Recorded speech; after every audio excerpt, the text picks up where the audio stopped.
बिहार की सबसे पहले पैड बैंक का एस्टैब्लिश किया है आपने। कि 99% जो प्रॉब्लम है वो इनके पीरियड से। स्लम में रहने वाली महिलाएं भी हमें अपने घर से भगा दिया करती कि आप हमारी महिलाओं को खराब कर रही हैं, हमारी बहू बेटियों को आप भड़का रही हैं। सुप्रीम कोर्ट का कि अगर किसी पुरुष ने किसी महिला को हर्ट वाली इमोजी भेज दी तो उसके ऊपर एक्शन बनता है। आज भी मैक्सिमम जो सेक्सुअल अब्यूज है बच्चों के साथ उनके रिलेटिव्स के द्वारा है। पैडमैन मूवी आई तो एक आंदोलन जैसा हो गया कि अगर पॉर्न सर्च करने वाले बच्चों की संख्या इतनी ज्यादा है कि वो टीनेजर है जो पॉर्न सर्च करता है बहुत ज्यादा, कि इस भीड़ में, इस आपाधापी में कहीं ना कहीं महिलाओं का स्वास्थ्य ज्यादा नुकसानदेह उनके लिए साबित हुआ, क्वालिटी से कॉम्प्रोमाइज होना। नमस्कार, स्वागत है आप सबका हमारे शो टॉक टॉकीज में। और आज हाजिर हैं हम अपने खास मेहमान के साथ, अमृता सिंह के साथ। Hello ma'am.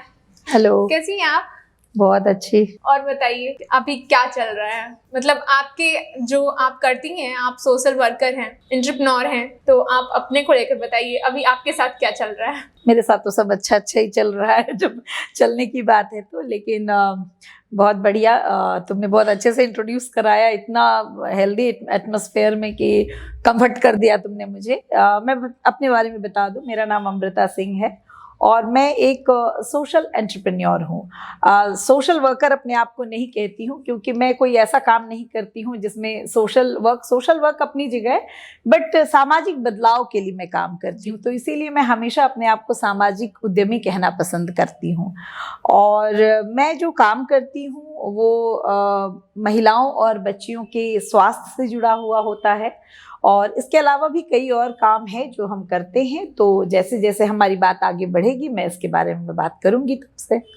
जी मैम, तो जैसा आपने बताया कि मैं सोशल एंटरप्रेन्योर हूँ, तो आपकी ये जर्नी स्टार्ट कहाँ से हुई थी? बिल्कुल, बहुत बढ़िया सवाल है क्योंकि हर महिला का जो सफ़र है वो कहीं ना कहीं से शुरू होता है।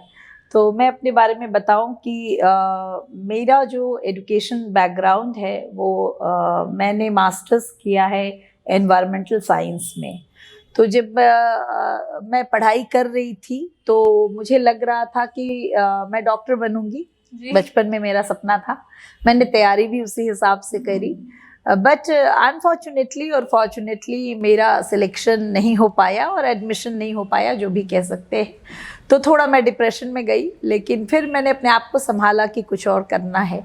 तो उस वक्त जब मैं पढ़ाई कर रही थी एक नया सब्जेक्ट इंट्रोड्यूस हुआ था हमारे इंडियन एजुकेशन सिस्टम में, एनवायरमेंटल साइंस, क्योंकि पर्यावरण एक बहुत बड़ा मुद्दा था, अभी भी है, अब तो बहुत ज़्यादा है, क्लाइमेट चेंज। तो मैंने अपना जो मास्टर्स था वो वहीं से शुरू किया और पढ़ाई करने के दौरान मुझे महसूस हुआ कि मैं कुछ न कुछ स्वास्थ्य पर करूंगी, क्योंकि साइंस बैकग्राउंड था, मेरे फादर डॉक्टर थे। तो मैंने महिलाओं को अपने स्वास्थ्य के बारे में बहुत कुछ छुपते छुपाते देखा था। कई सवाल उनके जब वो पूछते थे तो उनका सही से जवाब नहीं देना।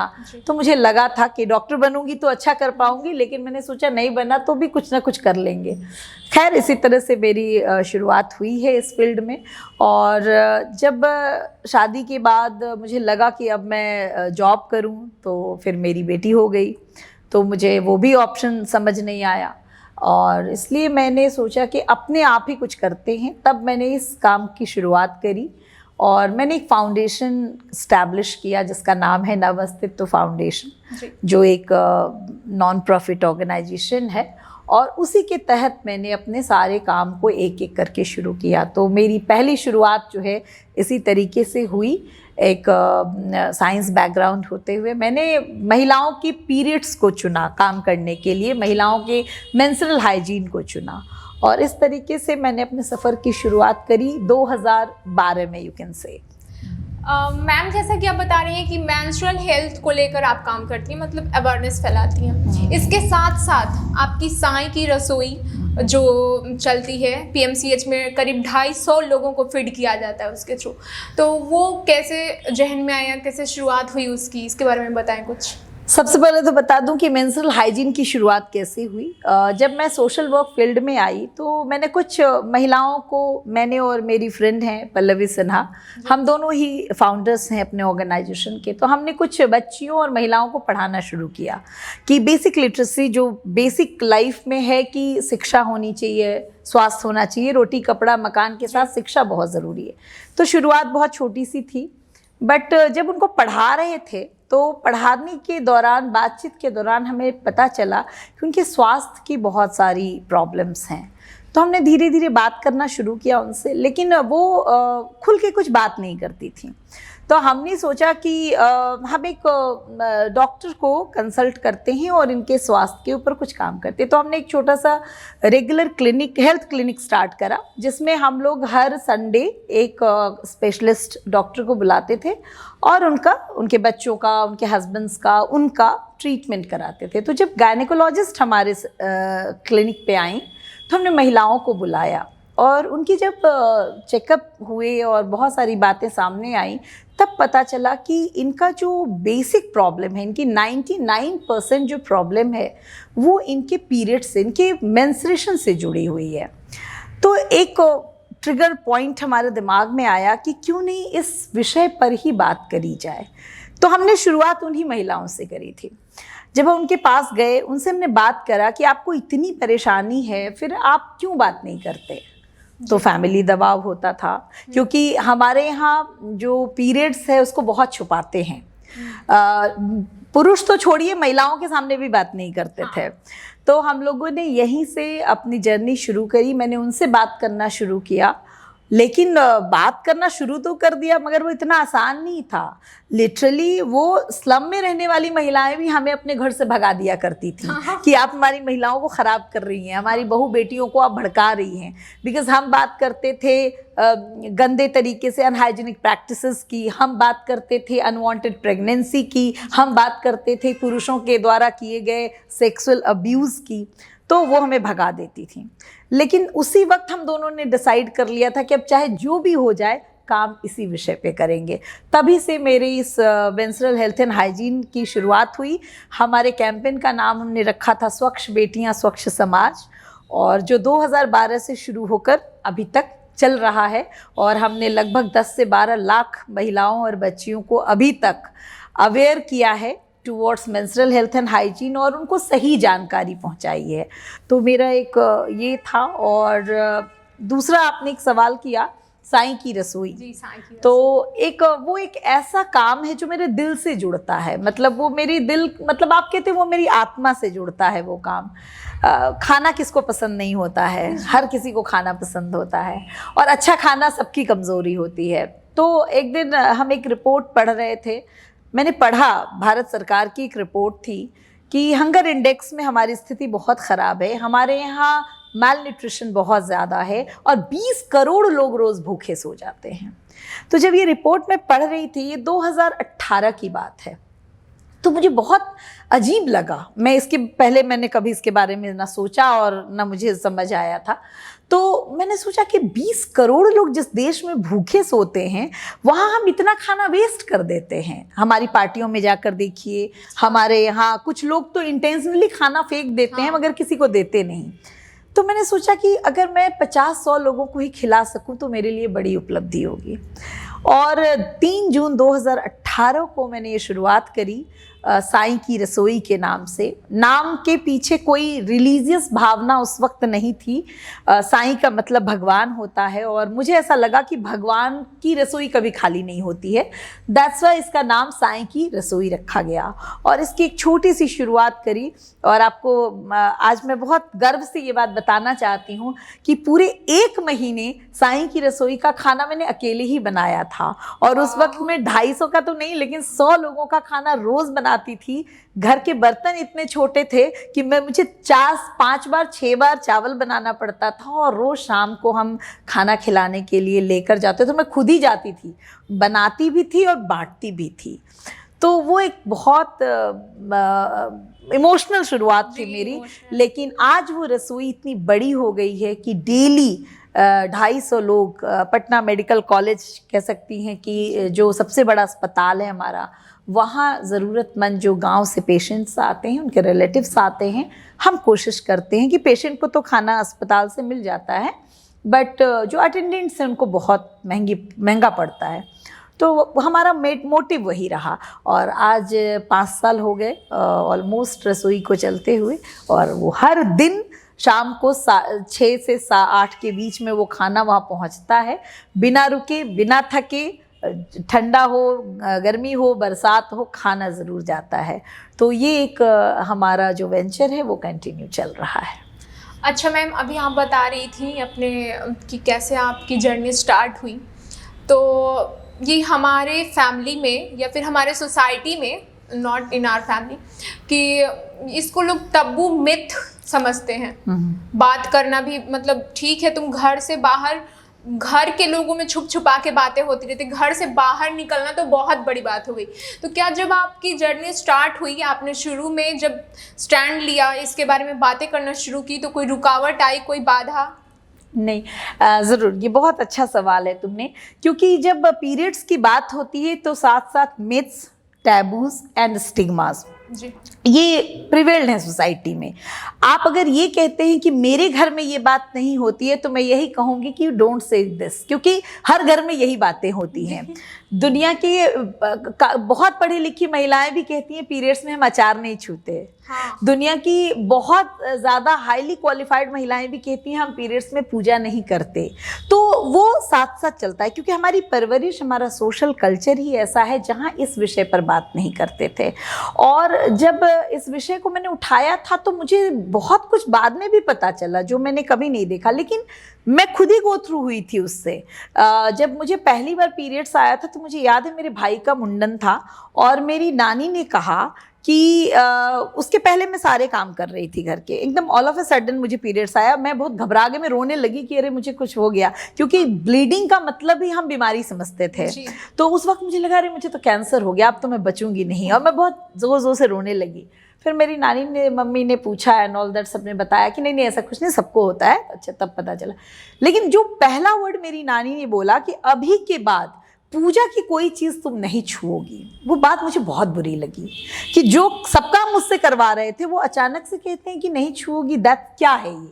हाँ। और उसी दिन से मैं उसमें घुस गई थी ऑलमोस्ट कि कुछ ना कुछ तो है जिसके बारे में जानना ज़रूरी है। और तो उस वक्त उन्होंने रोका था, लेकिन धीरे धीरे जब मैं अपने ऊपर हुई, जब मेरी शादी हुई और जब मैंने ये विषय चुना, तो मैं बहुत फॉर्चुनेट रही। मेरे हस्बैंड ने कहा कि तुमको जो सही लगता है तुम करो। मेरे हस्बैंड ने मुझे कभी रोका नहीं, जबकि एक पुरुष होने के नाते मुझे लगता है जिस विषय पे मैं काम करने निकली थी, मुझसे ज़्यादा उनको सुनना पड़ता कि कैसी अपनी बीवी को कंट्रोल में नहीं रख सकता है, इसकी बीवी ऐसे बोलती है। लेकिन उन्होंने लगा कि ये पढ़ी लिखी लड़की है और मैं, उनको लगा कि गलत तो नहीं बोलेगी, तो फिर उन्होंने साथ दिया। तो मुझे तो सामाजिक भ्रांतियों का या सामाजिक जो प्रेशर होता है वो नहीं झेलना पड़ा। लेकिन हाँ, जिनके साथ मैंने काम किया उनकी तकलीफ़, उनका दर्द इतना बड़ा होता था कि कभी कभी मैं ही रोने लगती थी। तो मेरी तरफ से मेरा बहुत ओपन परवरिश भी हुआ है, डॉक्टर की बेटी रही हूँ, तो इन सब चीज़ों पे बहुत ज़्यादा कभी सोचा नहीं, और फादर ने भी नहीं बताया। हाँ, मदर ने बताया। मदर वो मुझे समझा रही थी, आज भी समझाती हैं कि हाँ वो उनका चलता है। बट हस्बैंड ने, फादर ने, जो पुरुष थे, तो एक महिला, यहाँ पे मैं एक मैसेज भी देना चाहती हूँ कि हर महिला मुखर तभी होती है जब पुरुष उसके पीछे खड़ा होता है। और आप कोई भी चीज़ जब पुरुषों से सीखते हैं तो वो पूरा जीवन आपके लाइफ में रहता है, क्योंकि महिलाएं बहुत फ्लक्चुएटिंग होती हैं अपने डिसीजंस में भी, अपने इसमें भी। वो मतलब बहुत चीज़ों से डरना पड़ता है उन्हें सामाजिक, लेकिन पुरुषों का साथ हो तो आप बहुत अच्छा कर सकते हैं, उनके साथ आगे बढ़ सकते हैं। मैम, अभी तक के जर्नी में आपको ये चीज़ फील हुआ है कि महिलाएं अगर कहीं पीछे खींच रही हैं, अगर पीछे हैं या कोई किसी परेशानियों का सामना कर रही हैं, तो इसके पीछे का जो हाथ है महिलाओं का ही है? एग्जैक्टली अभी जस्ट इसके पहले वाला लाइन मैंने वही बोला कि ये इल्ज़ाम है कि पुरुष उन्हें आगे नहीं बढ़ने देते। मैंने यही फील किया है, कुछ जगहों पर है, मैं ये नहीं बोलूँगी कि पुरुष हर जगह सही है। आपका सब सराउंडिंग बहुत अच्छा है, तो वही है, सावन के हरे को, अंधे को हर कुछ हरा हरा दिखता है, तो हमारे लिए अच्छा है। बट सोसाइटी आज भी पुरुष प्रधान है। बच्चे कैसे, कितने पैदा होंगे ये भी पुरुष डिसाइड करता है। कई जगह मैंने देखा है कि अगर किसी औरत को 2 बेटियां हो जाएं और वो कहती है कि मैं ऑपरेशन करा लूँगी, तो पुरुष कहता है 1 बेटा हो जाने दो। तो वो जो पुरुष की प्रधानता है, पितृसत्तात्मकता है, वो तो है। बट यहाँ पर मैं ये कहना चाहती हूँ, अगर ऐसा नहीं होता तो हमारे समाज की घटनाओं को आप उठा कर देखिए, वो पुरुषों के द्वारा ही कई बार किए जाते हैं। लेकिन हाँ, जब महिलाएं पढ़ने निकल गईं, जब आप घर से बाहर निकल गए, तो आपको भी स्टैंड लेना होगा अपने लिए। हर चीज़ का ठीकरा हम पुरुषों पर नहीं फोड़ सकते। तो यहाँ पर मैं यही कहना चाहूँगी कि महिलाओं को आगे बढ़ने के लिए रोकता कोई नहीं है। वो पुरुषों के उस दबाव को, चूंकि परवरिश हमारी ऐसी है, वो ऑटोमेटिक अपने सर पे ले लेती हैं, तो इस वजह से वो रुकती हैं। वरना आज की बेटियां बहुत कुछ कर रही हैं और बहुत कुछ करेंगी भी। तो पुरुषों का इतना भी नेगेटिव इमेज नहीं होना चाहिए जितना हमने बना रखा है। महिलाओं को भी समझना होगा कि उन्हें आगे बढ़ने के लिए उनकी खुद की स्ट्रॉन्ग विल पावर की ज़रूरत है। तो मैं यही कहना चाहती हूँ। और ये जो इतनी सारी बातें हम करते हैं सफलता और असफलता की, मैं मानती हूँ कि जो महिला घर से बाहर निकलती है वो सब सफल महिलाएं हैं। वो कुछ न कुछ कर रही हैं, इसलिए वो सफल हैं, क्योंकि घर की जिम्मेदारी, बाहर की जिम्मेदारी दोनों निभाती हैं, इसलिए वो ज़्यादा सक्सेसफुल हैं कंपैरेटिव टू अपने पुरुष साथी के। तो मैं हमेशा ये बात कहती हूँ। मैम, अभी हम बहुत सारे कॉलेजेस, स्कूल्स में देख रहे हैं कि सैनिटरी वेंडिंग मशीन्स लगाए जा रहे हैं, तो इस पे आप क्या कर रही हैं या क्या आपने किया है वेंडिंग मशीन्स को लेकर? देखिए, मैंने पहले बताया, हमने 2012 में इसकी शुरुआत करी। तो अब हम अवेयरनेस पे बात कर रहे थे, लोगों को बता रहे थे कि एक्चुअली में पीरियड्स होता क्या है। लेकिन हुआ क्या कि उसके दौरान ही हमें ये पता चला कि लोग अनहाइजीनिक प्रैक्टिसेस से जुड़े हुए हैं, गंदे कपड़ों का इस्तेमाल करते हैं। सैनिटरी पैड उस वक्त एक लग्जरी आइटम में काउंट होता था, इतना महंगा होता था कि मिडिल क्लास भी उसको अफोर्ड नहीं कर पाता था, उस पर बहुत टैक्सेस वगैरह थे। फिर एक फिल्म आई पैडमैन, और पैडमैन के बाद थोड़ा कॉन्सेप्ट बदला, सरकार ने भी जीएसटी उस पर ख़त्म करी, जो भी था। तब हमने महसूस किया कि पैड तो मार्केट से हम लोग अवेल कर लेते हैं, लेकिन जब हम कॉलेज या स्कूल जाते हैं या किसी पब्लिक प्लेसेस में जाते हैं, तो अगर किसी को अचानक से पीरियड्स आ जाए, क्योंकि पीरियड्स एक ऐसी चीज़ है जो एकदम अचानक आती है और आपको संभलने का मौका नहीं देती, वो दिन हो, रात हो, कोई भी टाइम हो। तो इन इमरजेंसी सिचुएशन कैसे एक लड़की पीरियड्स के प्रॉब्लम को फेस कर सके, तो हम लोगों ने एक छोटी सी शुरुआत करी 2017 में। सैनिटरी वेंडिंग मशीन का इंस्टॉलेशन हमने कॉलेजेस में कराया, स्कूल्स में कराया, पटना एयरपोर्ट पे कराया, पटना रेलवे स्टेशन पे कराया। मैं बिहार की बात कर रही हूँ। उसके बाद हमने एक शुरुआत करी कि हमने बात करी बीपीसीएल से, क्योंकि जब हम रोड ट्रैवल करते हैं तो हाईवेज पर बहुत दूर दूर तक हमें पैड की प्रॉब्लम होती है। मुझे खुद ही हुआ था, मैं रोड ट्रैवल कर रही थी, मुझे पीरियड्स आ गया और तब मुझे पैड नहीं मिला। तो सिर्फ उसकी शुरुआत इसी पॉइंट ऑफ व्यू से हम लोगों ने 2017 में करी कि जब इमरजेंसी सिचुएशन आए तो लड़कियाँ उसको हैंडल कर सकें। और आज के समय में बिहार के लगभग हर स्कूल, हर कॉलेज में ये फैसिलिटी है। साथ साथ हम लोगों ने एक और चीज़ उसमें ऐड कर दी है, इंसिनरेटर, जिसमें पैड को, यूज्ड पैड को जला देते हैं, क्योंकि पोल्यूशन एक बहुत बड़ा प्रॉब्लम क्रिएट हो रहा है। तो हम लोगों ने साथ साथ पैड बर्निंग मशीन लगा दिया है हर जगह। तो ये इनिशिएटिव है जो कि अब सरकार भी ले रही है, पहले हमने लिया था, सरकार भी ले रही है। तो ये एक बहुत अच्छी शुरुआत है। जी मैम, मैं ये पूछना चाहूँगी, मेंस्ट्रुअल लीव के बारे में आप क्या बोलती हैं? जैसे कि पहले क्या था कि औरतों की जिम्मेवारी सिर्फ घर तक ही होती थी, तो ये आसान था कि घर में काम निपटाने के बाद ठीक है, रिलीफ ही रहता था, उनको आराम भी कर लेती थी। लेकिन आज की महिलाओं का काम और बढ़ गया है, वर्क प्लेस, घर भी संभालना है, और इसमें अगर पीरियड्स वगैरह होते हैं तो बहुत ज़्यादा परेशानियां झेलनी पड़ती हैं। तो मेंस्ट्रुअल लीव होना चाहिए, नहीं होना चाहिए, और अभी तक हमारे कंट्री में इसको क्यों नहीं लाया गया है? अच्छा, मेंस्ट्रुअल लीव की बात कर रहे हैं तो मैं आपको बता दूं कि हमारे देश में बिहार पहला स्टेट था जिसने महिलाओं को पीरियड्स लीव दिया हुआ है। और ये आज की बात नहीं है, 2015 में 2015 में कह रही हूँ, ये जब उस समय की बात है, 2005, जब नीतीश जी की सरकार नहीं आई थी, जब लालू जी की सरकार थी हमारे यहाँ, तभी ये इनिशिएटिव जो था वो लिया गया था कि 2 दिन के स्पेशल लीव हर महिला को जो कर्मी हैं उनको दिया जाएगा।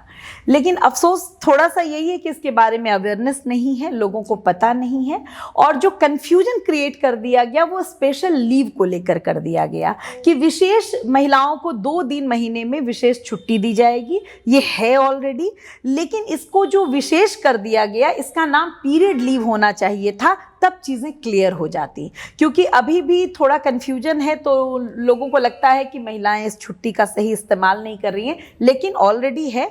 और धीरे धीरे मुझे ऐसा लगता है कि जिस हिसाब से महिलाएं आवाज़ उठा रही हैं, ये बहुत तेज़ी से हमारे देश के हर स्टेट में लागू होगा। तो हम बहुत फॉर्चुनेट हैं कि बिहार पूरे देश का पहला स्टेट है जहाँ ये छुट्टी ऑलरेडी एग्जिस्टेड है। ये तो बात दफ्तरों की हुई, लेकिन हमारे स्कूल और कॉलेजेस में मैंने खुद भी फील किया है। मतलब मुझे पीरियड्स आ गए और मेरा एग्ज़ाम चल रहा था, एनुअल एग्ज़ाम था, और मुझे एग्ज़ाम छोड़ना पड़ा। और फिर मतलब मेरी मम्मी गई, प्रिंसिपल से बात की, बहुत सिफारिश करने के बाद, बहुत रिक्वेस्ट करने के बाद फिर से उन्होंने मेरा दोबारा एग्ज़ाम लिया। और पता नहीं ऐसा न जाने कितनी लड़कियों के साथ होता होगा। और कई बार तो कॉलेजेस में मैं पीरियड्स होते हैं, मुझे क्रैम्प हो रहे होते हैं, फिर भी मैं एग्ज़ाम में जाती हूँ, बैठती हूँ और कराहने मरने वाले दर्द के साथ मैं पेपर लिख कर आती हूँ।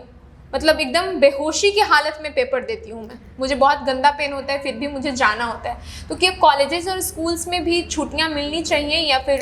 बहुत ही अच्छा सवाल किया तुमने। मैं इतने दिनों से काम कर रही हूँ, बट मेरे दिमाग में ये सवाल नहीं आया अभी तक, तो मतलब थैंक्स फॉर दैट। और अभी से जब मैं इसके बारे में बात करूँगी तो मैं इसको ऐड ऑन करूँगी साथ साथ कि जब आप किसी महिला को छुट्टी इसलिए दे रहे हैं कि उसके पीरियड्स आएंगे और उसको तकलीफ होगी, तो ये सेम चीज़ एक स्टूडेंट भी फेस कर रहा है।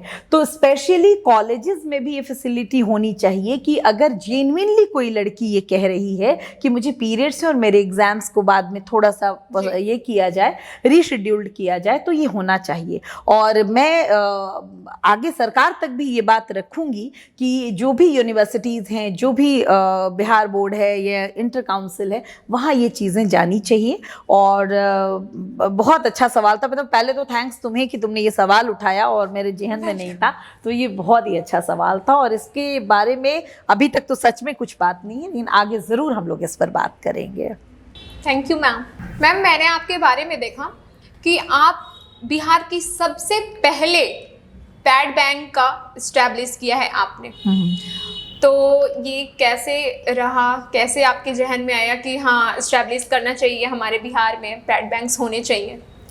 अभी थोड़ी देर पहले जब हम लोग बात कर रहे थे सैनिटरी वेंडिंग मशीन्स की, तो मैंने बताया कि स्कूल कॉलेजेस वगैरह में ये लगा हुआ है। लेकिन हम भूल जाते हैं कि हम उस बिहार में रहते हैं जहाँ शहर और गांव दोनों बसते हैं।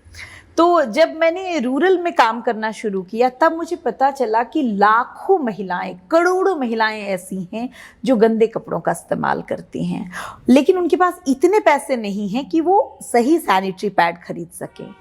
तब हमने 2017 में एक sanitary pad bank for under privileged, जो अंडर प्रिविलेज्ड महिलाएं हैं, जिनके पास पैसा कम है, जो अफोर्ड नहीं कर सकती थी, तो हमने उनको सब्सिडाइज रेट पर एक पैड बैंक इस्टेब्लिश करके दिया उनके हर पंचायत में। हमने जहाँ जहाँ अपने आप को हम गए बताने के लिए, वहाँ हमने वहीं उन्हीं की महिलाओं के साथ एक पैड बैंक इस्टेब्लिश कर दिया, जिसमें न सिर्फ सैनिटरी पैड है बल्कि हमने उनको पैंटीज भी उपलब्ध कराए हैं। क्योंकि आपको जानकर आश्चर्य होगा कि बिहार की महिलाएं आज भी अंडरगारमेंट पहनने में हिचकती हैं और कहीं ना कहीं टैबूज हैं। तो हमने वहाँ पर उनको पैंटीज भी दिए और पैड भी दिए, और रेट हमने ऐसा रखा कि वो अफोर्ड कर सके। तो सैनिटरी पैड बैंक का मुख्य मकसद यही था कि रूरल महिलाओं और बच्चियों को कम कीमत पर अच्छी क्वालिटी का सैनिटरी पैड उपलब्ध हो सके। तो इसीलिए वो बिहार का पहला सैनिटरी पैड बैंक था जिसे हमने एस्टैब्लिश किया, जो बिहार के 38 जिला में लगभग पंचायतों में चलाया जा रहा है। मैम, अभी पैडमैन मूवी आने के बाद बहुत सारे स्टार्टअप्स किए गए पैड्स को लेकर। कुछ तो रीयूजेबल्स रहे और कुछ बेस्ट क्वालिटी, और उनके क्वालिटी में बहुत सारे पैड्स की क्वालिटी में कॉम्प्रोमाइज़ देखने को मिलता है। तो मैम, इस पे आप क्या कहना चाहेंगी? बिल्कुल सही सवाल है। सैनिटरी पैड हमारी ज़रूरत ज़रूर है, लेकिन सैनिटरी पैड की क्वालिटी पे काम होना बहुत ज़रूरी था। जब पैडमैन मूवी आई तो एक आंदोलन जैसा हो गया कि भाई सैनिटरी पैड पहुंचना चाहिए, लेकिन कौन सा पहुंचना चाहिए यहाँ पे हम कंफ्यूज्ड हो गए। तो उसमें क्या हुआ कि जब हम पैड बनाने की तरफ मूव करने लगे, क्योंकि एक शुरुआत वहाँ से हुई, लोगों ने बहुत सारी ऐसी फैक्ट्रियाँ खुल गई, लोकल स्तर पर पैड बनने लगी, बड़ी बड़ी इंडस्ट्री काम करने लगी, कुछ बड़े खिलाड़ी पहले से थे, तो उन्होंने अपनी क्वालिटी से कॉम्प्रोमाइज़ नहीं किया जो बड़े प्लेयर्स थे। लेकिन जो छोटे प्लेयर्स आए, क्योंकि उनको रेट और वो सब समझ नहीं आया, एक स्टार्टअप था, तो उन्होंने बहुत कुछ ऐसा कर दिया जो महिलाओं के स्वास्थ्य से खिलवाड़ जैसा होने लगा। और ये चीज़ जो है उनके स्वास्थ्य से जुड़ी, उनके मेंस्ट्रुअल जो प्रॉब्लम्स थी, जो अनहाइजीनिक प्रैक्टिसेस की प्रॉब्लम थी, और बढ़ती हुई देखी गई। तो क्वालिटी पर काम करना, उसका एक मापदंड, चूंकि यहाँ पे गलती ये हो गई कि सरकार ने एक मापदंड सेट नहीं किया। अगर वो मापदंड सेट हो जाए कि इतना ही में हमें बनाना है, ये होना चाहिए, क्योंकि प्लास्टिक कंटेंट्स के यूज़ बहुत बढ़ गए और पोल्यूशन के लिए प्रॉब्लम होने लगा। इसी बीच में कुछ अच्छे स्टार्टअप तब आए जब उन्होंने नेचुरल चीज़ों से पैड बनाया, जैसे केले के छिलकों से, केले के रेशे से पैड बना, मकई से पैड बना, बहुत सी चीज़ों से पैड बना, कॉटन क्लोथ्स पैड आने लगे। तो फिर वो रिप्लेसमेंट धीरे धीरे हुआ। लेकिन हाँ, ये बात मैं बिल्कुल मानती हूँ कि इस भीड़ में, इस आपाधापी में कहीं ना कहीं महिलाओं का स्वास्थ्य ज़्यादा नुकसानदेह उनके लिए साबित हुआ, क्वालिटी से कॉम्प्रोमाइज़ होना, जिस पर कि सरकार की तरफ से और सिविल सोसाइटीज़ की तरफ से भी एक्शन लेना ज़रूरी है, और ले भी रहे हैं कुछ लोग, और भी होगा। धीरे धीरे लोग समझ जाएंगे इन चीज़ों को, तो होगा। मैम, अभी तक तो हम बात कर रहे थे मेंस्ट्रुअल हेल्थ और वुमेन्स के हेल्थ को लेकर के, लेकिन मैम कितना ज़रूरी है हमारे लिए सेक्स एजुकेशन? क्योंकि हमारे बिहार में, या फिर हम हमारे कंट्री में ही कह सकते हैं कि सेक्स एजुकेशन के लैकेज की वजह से ना जाने कितने युवा जो हैं वो इसके शिकार हो रहे हैं, और रिज़ल्ट हमारे सामने ही है। बहुत सही बात है। जब मैं मेंस्ट्रुअल हेल्थ एंड हाइजीन पे काम करना मैंने शुरू किया, तो मैंने देखा कि अब जो लाइफस्टाइल बदली है, या हमारा जो खान पान बदला है, ये बहुत कुछ हमारे समाज में बदल गया। हार्मोनल चेंजेस बहुत तेज़ी से हो रहे हैं। तो मैं आपको बताऊं कि 9 साल की बच्चियों को भी पीरियड्स आते हैं। तो जब हम पीरियड्स पे बात करने जाते हैं, तो कई बार हमें ये पता चलता है कि छोटी बच्ची है, उसके अपने रिलेटिव्स ने ही उसके साथ जो है वो मिसबिहेव किया है, उनके साथ गलत तरीके से कुछ किया है। तो हम लोगों को उस वक्त भी लग रहा था, और अभी भी मुझे ऐसा लगता है कि बच्चियों को सेक्स एजुकेशन ज़रूरी है देना, बच्चों को भी, लड़कों को भी। क्योंकि आप देखिएगा, जब से हमारे यहाँ स्मार्टफोन हमारे हाथ में आया, हम गलत कंटेंट बहुत ज़्यादा देखने लगे। आप देखिएगा, पॉर्न सर्च करने वाले बच्चों की संख्या इतनी ज़्यादा है, और एज ग्रुप आप देख लीजिए, वो टीनेजर है जो पॉर्न सर्च करता है बहुत ज़्यादा, क्योंकि उसके लिए वो नई चीज़ है। उसको अगर सही इन्फॉर्मेशन दी जाए तो वो गलत तरीक़ों से चीज़ों को नहीं देखेगा, सही इन्फॉर्मेशन के साथ देखेगा। और मुझे लगता है कि जब हमारी बच्चियाँ 5 साल की हो जाएं, इवन कि आजकल तो बहुत छोटे से ही हमें उन्हें गुड टच बैड टच के बारे में बताना चाहिए। और हम लोग बताते हैं, जब हम शुरुआत करते हैं तो वही बताते हैं। क्योंकि आपको बता दें कि इंडिया में आज भी मैक्सिमम जो सेक्सुअल अब्यूज़ है बच्चों के साथ, चाहे लड़का हो चाहे लड़की हो, उनके रिलेटिव्स के द्वारा है मैक्सिमम। तो इसके बारे में जानकारी होनी चाहिए। और रह गई कि मुझे लगता है कि जो टीनेज लड़के या लड़कियां हैं, उनको बाकायदा क्लासेस ऑर्गेनाइज करके स्कूल्स और कॉलेज की जिम्मेदारी होनी चाहिए कि ओपन सेक्स एजुकेशन उनको दिया जाए, उनके बॉडी पार्ट्स के बारे में उनको बताया जाए, और उनको ये भी बताया जाए कि सोशल मीडिया पर किस तरह के कंटेंट उनको देखने चाहिए इंफॉर्मेशन लेने के लिए। क्योंकि वो इंफॉर्मेशन ले रहे हैं, कहीं ना कहीं से ले रहे हैं, मगर गलत ले रहे हैं, जिसकी वजह से आप देखिएगा कि एक विकृत समाज हमारे समाज में पैदा हो रहा है। ये पीढ़ी भटक रही है, इस पर काम करना ज़रूरी है। और हम लोग कोशिश कर रहे हैं, बट सबको साथ आना पड़ेगा, तब जाकर बदलाव आएगा। मैम, कुछ तो ये जेंडर गैप की भी वजह से हो रहा है। एग्जैक्टली। क्योंकि लोग जैसे हमारे घर में ही कि नहीं, मेल मेंबर्स को पता नहीं चलना चाहिए। अच्छा, मैं यहाँ पे एक बहुत इंपॉर्टेंट बात बताना चाहती हूँ कि जब शारीरिक बदलाव होता है तो लड़का में भी होता है और लड़की में भी होता है। लेकिन मैं एक बहुत दुख के साथ मुझे बताना पड़ता है कि जब लड़कियों के शरीर में बदलाव होता है तो उसको बताने वाले 1000 लोग हैं। बट एक लड़का जिस परेशानी, जिस मेंटल चीज़ों से सफ़र करता है, जब लड़के को फर्स्ट टाइम दाढ़ी आती है, उसके अंदर हार्मोनल चेंज आते हैं, वो उसका पीरियड्स है, बट उसको कोई नहीं बताता है। आपको पता है जब लड़का जवान हो रहा होता है, बड़ा हो रहा होता है, तो उसकी आवाज़ में चेंज आते हैं, उसके अंदर बहुत सारी भावनाएं उमड़ती हैं। इवन कि मैं आपको खुल के बताऊं कि लड़कों को जब वो ग्रोइंग एज में होते हैं उनको ऑटोमेटिक डिस्चार्ज होता है रात को, लेकिन उसकी माँ उससे बात नहीं करती, इवन पिता बात नहीं करते। जब आपके साथ हुआ है तो कम से कम फादर तो बता सकते हैं।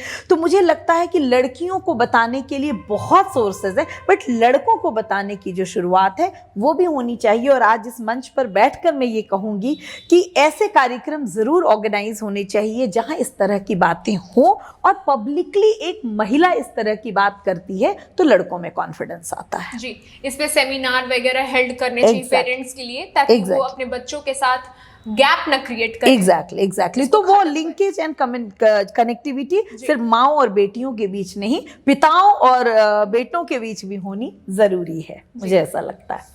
मैम, हमने मेंस्ट्रुअल हेल्थ पे बहुत सारी बातें की, लेकिन अगर कुछ बच रहा है तो वो है सेक्सुअल एब्यूज। आजकल सेक्सुअल एब्यूजिंग बहुत ज़्यादा बढ़ गया है, हर तरह के एज ग्रुप की लड़कियों के साथ हो रहा है, और छोटी छोटी बच्चियों के साथ उनके रिलेटिव्स या फिर उनके स्कूल टीचर्स या प्राइवेट जो टीचर्स ट्यूशन देते हैं, वैसे केसेस भी सुनने को मिलते हैं। तो मैम, उनके साथ जब सेक्सुअल एब्यूज होता है, पहले तो वो घर में बताना नहीं चाहती हैं डर की वजह से, और घर में बताती भी हैं तो कई बार ऐसा होता है कि पेरेंट्स मना कर देते कि नहीं मत बताओ, हमारे इज्जत का सवाल है, हम तुम पे हो गया ठीक है, तुम पे गुजर गया ठीक है, उसको बर्दाश्त करो, सामने नहीं लाना तो सोसाइटी वाले क्या सोचेंगे, लोग हम पे थूकेंगे। तो मैम, अगर कोई लड़की एक्शन लेना चाहती है तो वो क्या कर सकती है? देखिए, बहुत ही सही सवाल है एक लड़की के लिए और एक औरत के लिए भी, क्योंकि हमारा समाज, मैं हमेशा कहती हूँ कि समाज को हम कितना भी बदलने की कोशिश करें, जो पुरुष प्रधानता है उसको बदलना इतना आसान नहीं है। और इस समाज में जो महिलाएं हैं वो हमेशा से शर्मिंदगी का विषय मानी गई हैं, छुपने छुपाने का। उनको हर चीज़ के लिए जो पहला शब्द सिखाया गया है वो ना है, और ये नहीं करना है, ये नहीं करना है, यही सिखाया गया है। क्या करना है ये सिखाने की जो टेंडेंसी है अभी तक ना माँओं में आई है और ना ही पिताओं में आई है। तो यही एक कारण है कि आप देखेंगे कि कई बार रेप हो जाता है और पेरेंट्स कहते हैं कि चुप रहो। तो मुझे लगता है कि ये एक ऐसा कदम है जिसके लिए लड़कियों को ही आगे आना होगा, क्योंकि देखिए हमारी पीढ़ी तक हमें हर चीज़ नहीं करने को सिखाया गया, लेकिन अब आज की जो पीढ़ी है वो इतनी बोल्ड है, इतना चीज़ों से इंटरेक्ट करती है। तो मुझे लगता है कि अगर किसी लड़की के साथ कहीं भी छेड़खानी हो जाए या कहीं भी उसके साथ कोई गलत व्यवहार हो जाए, कभी कभी आप देखिए कि अभी हम लोगों ने आंतरिक समिति बनाई है, लगभग हर विभाग में आंतरिक समिति बनी है जो सेक्सुअल एक्सप्लॉयटेशन के लिए ही बनाई गई है कि कर्मियों के साथ उनके वर्क प्लेस पर कुछ गलत ना हो जाए महिला कर्मियों के साथ। तो उसके लिए सरकार की अपने रूल्स हैं, और आपको मैं बताऊं कि संविधान में बहुत कड़े कानून हैं। इतना कड़ा कानून है कि अगर आपको पता है, कल एक कोर्ट का फैसला आया है सुप्रीम कोर्ट का कि अगर किसी पुरुष ने किसी महिला को इमोजी भेज दी, हर्ट वाली इमोजी भेज दी, तो उसके ऊपर एक्शन बनता है। अगर कोई दो मिनट तक या पता नहीं कितने मिनट तक वो घूर रहा है किसी लड़की को और लड़की को लग रहा है कि इसने गलत इंटेंशन से घूरा है, तो कानून है उसके लिए। तो रेप तो बहुत बड़ी बात है। तो अगर नाबालिग हैं तो आपके पास तो दुनिया भर का है, उसके बाद तो सरकार, वो संविधान कहता है कि बस उस पर एक्शन होगा, तुरंत हो गया। लेकिन शिकायत कहाँ करें? तुरंत लड़कियों को लिखित शिकायत तुरंत देनी चाहिए और उसकी कॉपी हर जगह देनी चाहिए। आज के समय में जब आप सोशल मीडिया के युग में रहते हैं तो सोशल मीडिया का सहारा लेना चाहिए लड़कियों को। महिला आयोग बने हैं, राष्ट्रीय महिला आयोग बने हैं, संविधान बने हैं, कोर्ट बना है, पुलिस थाना बना है, और पुलिस की मजबूरी है आपके कोर्ट को लेना, और सोचना नहीं है कि वो क्या सोचेंगे। आपके जीवन का बात है तो लड़कियों को बोल्ड होना पड़ेगा, कंप्लेन करने की टेंडेंसी होनी चाहिए। मैं आपको बता दूं कि आपके वर्किंग प्लेस में अगर आपके साथ किसी पुरुष साथी ने कुछ गलत कर दिया तो जिस विभाग में आप काम करती हैं, आपकी आंतरिक समिति में आप एक कंप्लेन दे सकती हैं, और उसका बहुत ही कड़ा कानून। और एक और बात आपको बता दूं कि अगर गलती से किसी पुरुष कर्मी ने रेप कर दिया है किसी महिला कर्मी का, फेवर कर लेने के लिए यौन शोषण किया है, और अगर उस महिला ने कंप्लेन किया है तो वो सीधे पुलिस में जाएगा और उसके बाद उस पर पुलिस या कार्रवाई होगी। तो घबराना नहीं है, हम डर जाते हैं। सो सवाल है कि एक लड़की डरती है तो हजारों कंप्लेंट्स नहीं आती। इस देश में हर आधे घंटे में एक लड़की का रेप हो रहा है, तो कंप्लेन करने की हिम्मत इस तरीके की बातचीत से आएगी। जब मैं कह रही हूं कि कंप्लेन करो, तुम कह रही हो कि कंप्लेन होना चाहिए, तो फिर ऐसे हजारों लोग हैं जो ऐसा करेंगे। तो कंप्लेन करिए, सही जगह, बहुत सारा ऑप्शन है, आप कर सकते हैं, टोल फ्री नंबर्स हैं। अच्छा, अभी कल की मैं देख रही थी, बिहार सरकार ने कितना अच्छा इनिशिएटिव लिया। पटना में कई जगह बॉक्स लगाए गए हैं, आपको पता होना चाहिए कि उस बॉक्स में हेल्पलाइन बॉक्स है, आप एक बटन दबा दोगे तो आपको कोई भी परेशानी है तो आपको पुलिस मदद करने आएगी। तो इस तरह की सुविधाएं हैं, उसका फायदा उठाइए, जरूर उठाना चाहिए। बहुत बहुत धन्यवाद मैम आपका, हमारे दर्शकों को इतनी महत्वपूर्ण जानकारियाँ देने के लिए। और आपका भी धन्यवाद, आपने मुझे बुलाया यहाँ और मुझसे बात करी, उसके लिए आपका भी बहुत बहुत धन्यवाद। फिर मिलते हैं अगले एपिसोड में नए मेहमान के साथ। तब तक आप देखते रहिए हमारा शो द टॉक टॉकीज।